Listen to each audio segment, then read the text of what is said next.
Welcome to శ్యామలాస్ kitchen. ఈరోజు శ్యామలాస్ కిచెన్లో 2 రకాల కొబ్బరి చట్నీ ఎలా తయారు చేయాలో చూద్దామండి. ముందుగా స్టవ్ వెలిగించుకుని ఒక చిన్న మూకుడు పెట్టుకోవాలండి. అందులో పచ్చిమిర్చి వేసుకోవాలి. ఈ విధంగా ముక్కలు చేసుకుని 2 ముక్కలు పచ్చిమిర్చి వేసుకోవాలి. ఈ విధంగా మనం ముందుగా నూనె వేసుకోలేదు కదండి, పచ్చిమిరపకాయలు ఎగిరిపోతాయని వేయలేదు. ఇప్పుడు వేస్తున్నాను. ఇప్పుడు ఒక స్పూన్ ఆయిల్ వేసుకుని పచ్చిమిరపకాయలని దోరగా వేయించుకోవాలి. పచ్చిమిర్చి దోరగా వేగిపోయాయండి. ఈ విధంగా ఉండాలి. వేగినప్పుడు ఇప్పుడు స్టవ్ ఆఫ్ చేసేసుకుని మనం ఈ పచ్చిమిర్చిని ఒక మిక్సీ జార్లోకి తీసేసుకోవాలి. ఈ విధంగా పచ్చిమిర్చి మిక్సీ జార్లో వేసుకున్నాం కదండి. ఇందులో ఇప్పుడు 1 కప్పు కొబ్బరి ముక్కలు వేసుకోవాలి. అలాగే 1 కప్పు పుట్నాల పప్పు, వేపుడు శనగపప్పు అంటారు కదా, అది వేసుకోవాలి. చిన్న అల్లం ముక్క వేసుకోవాలి. అలాగే కొద్దిగా చింతపండు వేసుకోవాలి. ఇంతైతే సరిపోతుందండి. అలాగే రుచికి తగినంత ఉప్పు వేసుకోవాలి. ఉప్పు వేసుకుని మనం మెత్తగా గ్రైండ్ చేసుకోవాలి. కొద్దిగా వాటర్ వేసుకుంటూ గ్రైండ్ చేసుకోవాలి. ఈ విధంగా మెత్తగా గ్రైండ్ చేసుకోవాలండి. చాలా మెత్తగా కొద్దిగా వాటర్ వేసుకుంటూ ఈ విధంగా గ్రైండ్ చేసుకుని బౌల్లోకి తీసుకుని పక్కన పెట్టుకోవాలి. ఈ విధంగా బౌల్లో వేసుకుని తర్వాత తాలింపు వేసుకుందామండి. ఇది ఒక రకమైంది కదా, ఇంకొక రకం కూడా చేసి చూపిస్తాను. వేరొక చట్నీ కోసం స్టవ్ వెలిగించి మళ్ళీ మనం చిన్న మూకుడు పెట్టుకోవాలి. కొద్దిగా ఆయిల్ వేసుకోవాలి. 1 స్పూన్ ఆయిల్ వేసుకోవాలి. ఆయిల్ వేడైన తర్వాత ఎండుమిర్చి వేసుకోవాలి. ఇవి దోరగా వేయించుకోవాలి, మాడిపోకుండా.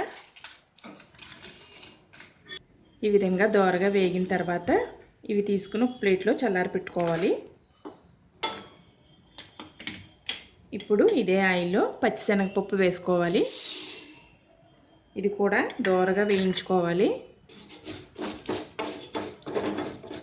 శనగపప్పు వేగుతుండగా చిన్న అల్లం ముక్క వేసుకోవాలి ఇందులో. ఈ విధంగా దోరగా వేగిన తర్వాత స్టవ్ ఆఫ్ చేసేసుకుని మనం దీన్ని చల్లారనివ్వాలి. ఒక ప్లేట్లోకి తీసుకుని ఈ విధంగా పచ్చిశనగపప్పు వేయించుకున్నది చల్లారిన తర్వాత ఇందులో చింతపండు వేసుకోవాలండి కొద్దిగా. అలాగే ఎండుమిర్చి కూడా వేసుకోవాలి. ఎండుమిర్చి మీ కారానికి తగినట్లు వేసుకోవాలి. అలాగే 1 కప్పు కొబ్బరి ముక్కలు వేసుకోవాలి. రుచికి తగినంత ఉప్పు వేసుకోవాలి. ఇప్పుడు కొద్దిగా నీళ్లు వేసుకుంటూ మెత్తగా గ్రైండ్ చేసుకోవాలి. ఈ విధంగా వాటర్ వేసుకుంటూ మెత్తగా గ్రైండ్ చేసుకుని పెట్టుకోవాలండి. ఇప్పుడు దీనికి పోపు వేసుకుందాము.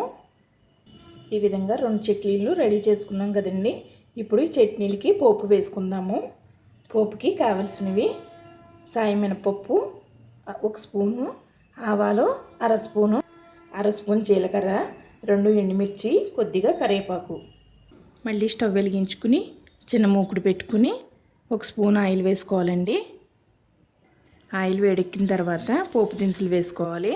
ఆవాలు, జీలకర్ర, మినపప్పు అవి దోరగా వేగాలండి. అవి దోరగా వేగిన తర్వాత కరివేపాకు, ఎండుమిర్చి వేసుకోవాలి. ఈ విధంగా దోరగా వేగిన తర్వాత మనం ముందుగా తయారు చేసుకున్న పచ్చళ్ళలో వేసుకోవాలి. వేగిపోయిందండి. ఇప్పుడు స్టవ్ ఆఫ్ చేసి వేసేసుకుందాము. ఇప్పుడు ఈ పోపుని ఇందులో వేసేసుకుందామండి.